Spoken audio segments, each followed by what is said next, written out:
let's talk about money. And when I say let's talk about money, I don't mean when you talk about the most expensive trips to wear, the fastest cars, the most luxurious houses, or the hypest brands. I'm talking about currency. And when I say currency, I want us to dive into this topic today and find out how currency affects us and what are the pros and the cons of actually having different currencies across the world.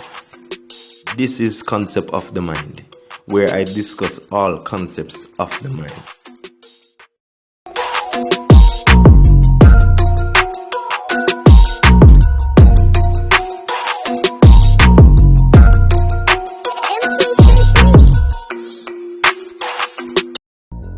So before we go any further into this video, I want you to subscribe, like, share, and tell everyone you know about this channel so that they can come and get some understanding of what's actually happening in this world and understand the concept of the mind. So in a modern society like this, people often say that they can live without money. And I don't think that you could actually live without money in a time like this. They would describe money as something that is just used to get goods or services. But in a time like this, money is way more serious than what it used to be. Money is something that is crafted and constrained across the world right now, and is something of more than value in what it used to be. In many ways right now, money is crafted as something that is almost essential for the essence of life.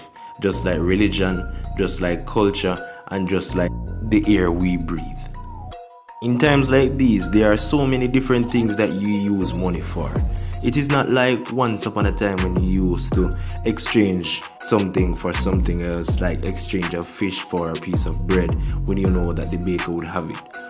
Now more than ever, human beings need more things for their satisfaction and entertainment.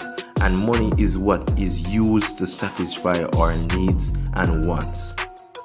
So you must be wondering, what does currency really have to do with all of this? Well, let me break it down for you. As I said before, we need things more than ever to satisfy our needs as human beings. And for us to get the things that we need to exchange things with different countries, whether it's resources or people within itself. So these are the things that naturally fuel currency, whether it's the strengths or the weakness of it. So a country that has a high resource level, we know would be a stronger currency, and a country with less resources could be a smaller currency. So a good point for this could be that there had been a violent swing between the Japanese yen and its exchange rate across other countries in the past 30 years. In the early 80s, the yen typically traded for somewhere between 200 and 270 per dollar. But in September 1985, the world's major Western economies gathered in New York City and decided to devalue the dollar, an agreement that became known as the Plaza Agreement. The Plaza Agreement now set off the strengthening trend in the yen for the next decade and ended the exchange rates reaching as close as to 80 yen per dollar. That was an astonishing 184% appreciation in the yen's value. So this was done for the manufacturers in Japan because they were very good and skillful in their manufacturing processes, and they wanted to export to like the United States, more to England and to other Western countries. So they really did this because they wanted to stabilize the dollar, so it was easier for trading to happen between these countries. So some of the major benefits of this is that it shifts the economy of the Japanese market, and not just in the market by itself, it shifted other businesses outside of manufacturing. So it was at that point in time that people realized that increasing or decreasing another country's value of their currency can affect the world dramatically. So even before this, long before this, people used to use gold pieces, coppers, or anything they could find in the earlier days to differentiate the value of a money in particular or a currency in particular. But this is the thing about currency now. There are so many different currencies in the world, and to be exact, there are 164 different currencies that are being used in the world. and this could be more because there are 197 independent countries in the world.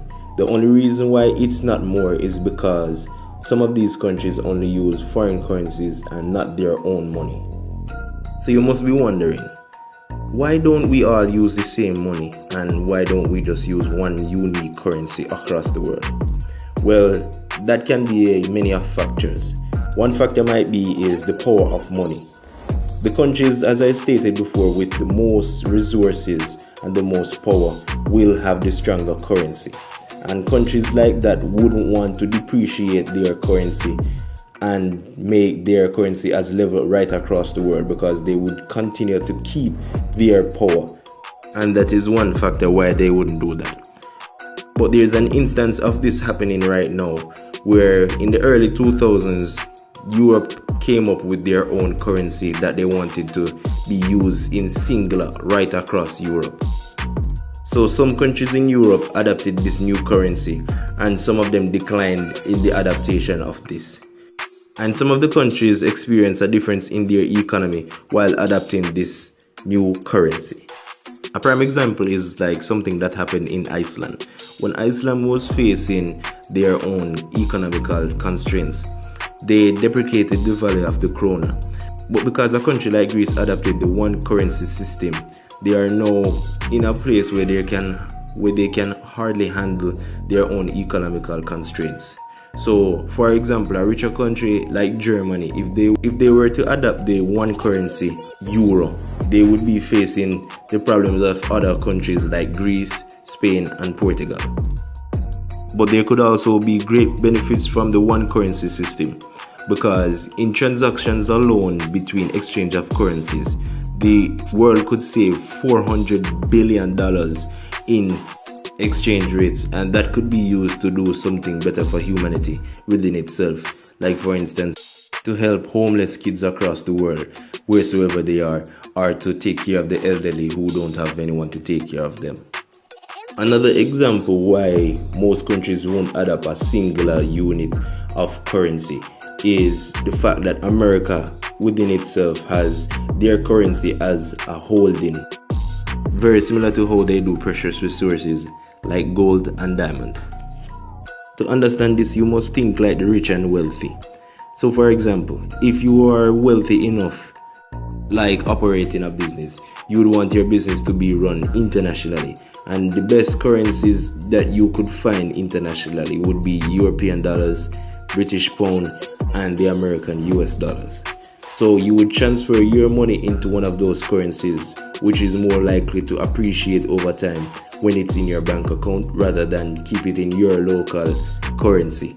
And another thing about it is, if you actually open your business and go public, when you have the initial IPO, you will have to put it in whatever currency that business IPO is open on, and more than likely it would be one of the three that I said before.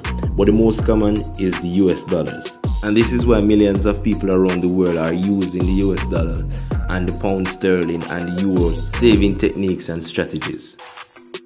So as usual, we are at the end of another video. If you've learned anything from this video, I'd implore you to subscribe, share this video to your friend, and also thanks for watching. This was Concept of the Mind. I'll see you in the next one.